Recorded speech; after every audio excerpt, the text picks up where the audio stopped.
नमस्कार मित्रांनो. तर उद्या आहे 15 ऑगस्ट आणि लॉंग विकेंड लागलेला आहे. तर त्यानिमित्ताने आपण लॉंग राईडला चाललो आहे आणि आपण चाललो आहे पंढरपूरला. तर मुंबईहून आपण पंढरपूरला जाणार आहे. अराउंड 400 किलोमीटर्सचं डिस्टन्स आहे, ते आपण कव्हर करणार आहे.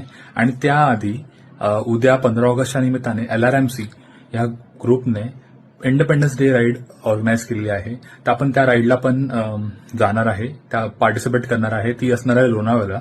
मग लोणावळ्यावरून आपण पुढे आपल्याला अजून इझी पडेल पंढरपूरला जायला. तर आपण ती राईड करून आपण पुढे पंढरपूरला जाणार आहे.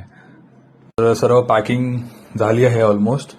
आपला टॉप बॉक्स रेडी आहे, टाइम बॅग आहे, आपले हेल्मेट्स आणि यावेळी मी टायर इन्फ्लेटर पण कॅरी करतोय आणि बंजी कॉर्ड्स आहे आणि आपला गोप्रो व्लॉगिंगसाठी लागणार आहे. या राईड दरम्यान मी खूप सारे शॉर्ट्स, रील्स बनवणार आहे आणि युट्यूब व्हिडिओचा आपला ब्लॉग चालूच असणार आहे. तर ते सर्व तुम्हाला फॉलो करायचं असेल तर माझं इंस्टाग्राम चॅनल आहे मोटो ब्लॉगर, ते त्याला फॉलो करा आणि तुम्हाला तिकडचे सर्व लाईव्ह अपडेट तुम्हाला मी देत राहीन माझ्या इंस्टाग्राम स्टोरीजवरून. आणि मी एक हायलाईट पण बनवेल या पंढरपूर राईडचं, तर तुम्ही बघू शकता कधी पण, कोणते पण स्टोरीज तुम्ही बघू शकता. सो प्लीज फॉलो करा आणि माझ्याबरोबर ही जर्नी एन्जॉय करा. थँक्यू.